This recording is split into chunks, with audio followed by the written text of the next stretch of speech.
రేపే సోమవారము, అందులోనూ పౌర్ణమి. ఆషాఢ మాసంలో వచ్చే సోమవారంతో కూడిన పౌర్ణమి. ఈ పౌర్ణమి రోజున కేవలం మీరు ఏమీ చేయకపోయినా సరే ఈ ఒక చిన్న పరిహారాన్ని పాటిస్తే చాలు. మీకు ఎన్ని జన్మల పాపం, దరిద్రం, బాధలు ఉన్నా అవన్నీ తొలగిపోతాయి. జన్మ జన్మాల దరిద్రం, బాధలు, పాపాలు అన్నీ తొలగిపోయి మీ జీవితం ఒక ఆనందకరంగా మారిపోతుంది. ఎన్ని కష్టాలు అనుభవిస్తున్న వారైనా సరే ఈ పౌర్ణమి నుండి ఆ కష్టాల నుండి బయటపడవచ్చు. మరి పరిహారం ఏంటో తెలుసుకోబోయే ముందుగా ఈ ఛానల్ని ఎవరైనా కొత్తగా చూస్తున్నవారు వెంటనే సబ్స్క్రైబ్ చేసుకొని పక్కనే ఉన్న బెల్ ఐకాన్ని నొక్కి ఆల్ ట్యాబ్ అని నొక్కండి. ఇక వీడియోలోకి వెళ్ళిపోతే, పౌర్ణమి అనేది చాలా విశేషమైనది. ఈ పౌర్ణమి రోజున ఈ ఒక్క పని చేస్తే మీకున్నటువంటి సకల దరిద్రాలు తొలగిపోతాయి. ముఖ్యంగా ఈ పౌర్ణమిని గురు పౌర్ణమి అంటారు. గురువులను పూజించే సంస్కృతి మన భారతీయులది.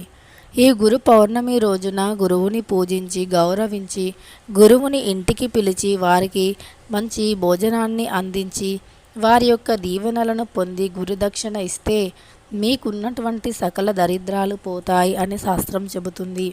బ్రహ్మ, విష్ణు, మహేశ్వరులకి ఈరోజు చాలా ఇష్టం.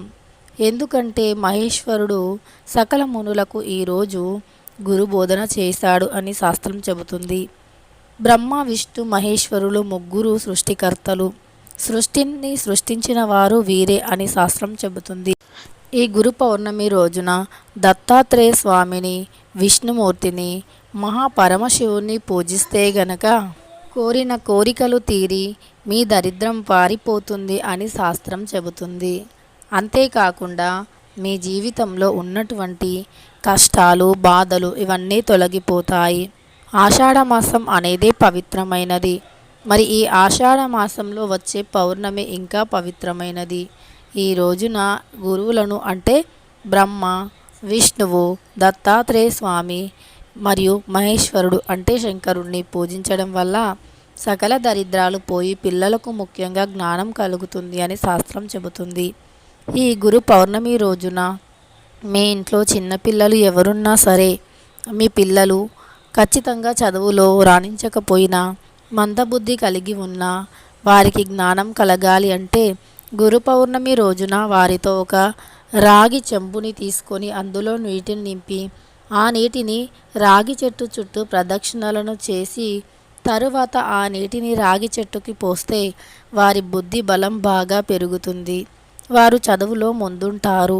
రాగి చెట్టు అనేది సహజంగా ఆ యొక్క వృక్షం దైవ వృక్షం అని పిలువబడుతుంది. అందులో విష్ణుమూర్తి, శనీశ్వరుడు ఇంకా సకల దేవతలు ఉంటారు అని శాస్త్రం చెబుతుంది. అందుకే రాగి చెట్టుని దైవ వృక్షంగా భావిస్తారు.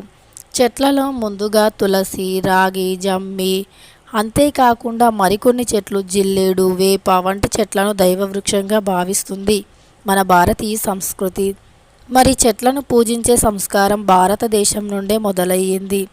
అదేవిధంగా ఈ ఒక్క పౌర్ణమి రోజున చిన్నవాళ్ళు, పెద్దవాళ్ళు ఎవరైనా సరే కేవలం రాగి చెట్టుకు నీరు పోయడం, ప్రదక్షిణలు చేయడం, ఒక్క నమస్కరించి మీ యొక్క సమస్యలను చెప్పుకోవడం వల్ల సమస్యలు పోతాయి. అయితే రేపు గురు పౌర్ణమి రోజు రాత్రి 12 లోపు ₹1 కాయిన్ని తీసుకోవాలి. తరువాత ఒక ఆరెంజ్ కలర్ ఒక క్లాత్ని తీసుకోవాలి. ఆ క్లాత్లో ఈ రూపాయి కాయిన్ని ఉంచాలి. ఆ రూపాయి కాయిన్ పెట్టిన క్లాత్ని చిన్న దారం సహాయంతో ఒక చిన్న మూటలాగా కట్టాలి. ఆ మూటను మీ పూజ గదిలో లక్ష్మీదేవి పటం ముందు కానీ, పరమశివుని పటం ముందు కానీ ఉంచాలి.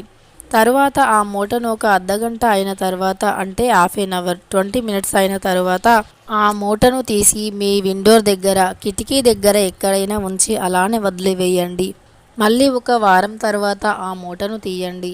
అందులో ఉన్న రూపాయి కాయిన్ని ఎవరికైనా దానంగా ఇవ్వండి. రూపాయి కాయిన్ అనేది ఎప్పుడూ తక్కువ చేయకూడదు. మనము ఎప్పుడైనా ఆర్థిక స్థితిగతులు బాగాలేనప్పుడు జేబులో చిల్లి గవ్వ కూడా మిగలదు, కనీసం రూపాయి కాయిన్ కూడా మిగలదు. అలా మిగలకుండా ఉంటే లక్ష్మీ కటాక్షం ఉండదు. ఎప్పుడు ₹1 అయినా సరే జేబులో ఉంచుకోవాలి. అప్పుడే లక్ష్మీ కటాక్షం కలుగుతుంది. రూపాయి కాయినే కదా అని చులకన చూస్తే గనక లక్ష్మీదేవి కటాక్షం ఉండదు. అమ్మవారి కరుణా కటాక్షాలు ఎల్లప్పుడూ మన పైన ఉండాలి అంటే చిల్లర నాణాలను ఎప్పుడూ కూడా చీప్గా చూడకూడదు. వాటిని ఎప్పుడూ తక్కువ అంచనా వేయకూడదు. ఎన్ని కోట్లు సంపాదించాలి అన్నా మనం మొదలు పెట్టేది రూపాయి కాయిన్ నుండే. కాబట్టి ఎప్పుడూ రూపాయి కాయినే కదా అని చీప్గా తీయకూడదు. మన జీవితంలో భరించలేని కష్టాలు, బాధల్లో ఉన్నప్పుడు, మీ సమస్యలను తీర్చుకోవడానికి ఏ మార్గం దొరకనప్పుడు రేపు పౌర్ణమి రోజు ఈ యొక్క చిన్న పరిహారం పాటించండి. మీరు భరించలేని కష్టాలు, ఆర్థిక సమస్యలు, అప్పుల బాధలు, మీ జీవితంలో ఎదురయ్యే అనేక రకాల కష్టాల నుండి బయటపడగలుగుతారు.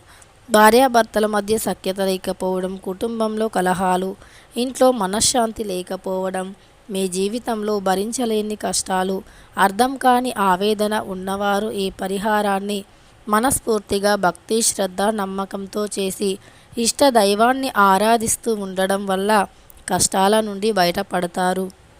మన చుట్టూ ఉన్నటువంటి ఒక నెగిటివ్ ఎనర్జీ జ్యేష్ఠలక్ష్మి ఉండడం వల్ల మనకు అనేక రకాల కష్టాలు వస్తాయి. ఈ పరిహారం చేసిన వెంటనే ఇంట్లో నుండి దరిద్రం, నెగిటివ్ ఎనర్జీ జ్యేష్ఠలక్ష్మి బయటికి వెళ్ళిపోయి మీ వెంటే లక్ష్మీదేవి ఉండి మీ ప్రతి పనిలో విజయాన్ని కలిగిస్తుంది. అమ్మవారి అనుగ్రహం ఎప్పుడూ మీ వెంటే ఉంటుంది. రూపాయి కాయంతో పరిహారం కాబట్టి మీ జీవితంలో ధనానికి కూడా లోటు ఉండదు. ఎప్పటికప్పుడు ధనం అనేది ఏదో ఒక రూపంలో వస్తూనే ఉంటుంది. ముఖ్యంగా పౌర్ణమి రోజుల్లో మనం చేసే చిన్న చిన్న పరిహారాల వల్ల లక్ష్మీదేవి కటాక్షం కలిగి ఇంట్లో ఉన్నటువంటి దరిద్రం, నెగిటివ్ ఎనర్జీ అంతా తొలగిపోతుంది. ముఖ్యంగా ఈ పౌర్ణమి గురు పౌర్ణమి, ఆషాఢ మాసంలో వస్తున్నటువంటి గురు పౌర్ణమి కాబట్టి పరమశివుని భక్తి శ్రద్ధతో కొలుచుకోండి. దరిద్రం అంతా తొలగిపోతుంది. పరమశివుని అనుగ్రహంతో మీ ఇంట్లోకి కోట్ల డబ్బు వస్తూనే ఉంటుంది. కోట్లు సంపాదించే ఆలోచనలు, మంచి మార్గాలు, మంచి సంపాదించే మార్గాలు తెరుచుకుంటాయి. మీ చేతి నిండా పనిలేక బాధపడేవారు కూడా రేపు గురు పౌర్ణమి రోజున శివాలయానికి వెళ్ళి అభిషేకం చేయిస్తే మీకున్నటువంటి శనీశ్వరుని బాధలు తొలగి సంపాదించే మార్గాలు, చేతి నిండా పని, చేతి నిండా డబ్బు కూడా మీకు దక్కుతుంది. ఇక జీవితంలో డబ్బుకి లోటు అనేదే లేకుండా ఉంటుంది. మంచి దానగుణం, అదేవిధంగా ఓర్పు, సహనం, 10 మందికి సాయం చేసే గుణం ఉన్నవారంటే లక్ష్మీదేవికి ఎప్పుడూ ఇష్టం. అలాంటి వారు ఈరోజు కాకపోయినా రేపైనా ఒక మంచి స్థితిలో ఉంటారు. కష్టపడి పనిచేసే స్వభావం ఒక్కటి వారిని జీవితంలో బాగా ఉన్నత స్థితికి తీసుకువెళ్తుంది. ఈ విధంగా రేపు గురు పౌర్ణమి రోజున ఈ ఒక్క చిన్న పరిహారాన్ని చేయండి. రూపాయి కాయంతో చేసిన పరిహారం కాబట్టి ఖచ్చితంగా మంచి ఫలితాన్ని పొందగలుగుతారు. పౌర్ణమి అనేది మీ జీవితంలో కూడా వెలుగుని తెస్తుంది. కష్టాల నుండి మిమ్మల్ని గట్టెక్కిస్తుంది. లక్ష్మీదేవి కటాక్షాన్ని కలిగింపజేస్తుంది. ధనాన్ని ఆకర్షిస్తుంది. ఇక ఆరోగ్య సమస్యలు తొలగిపోతాయి. వీడియో నచ్చితే లైక్ చేయడం మాత్రం అస్సలు మర్చిపోవద్దు.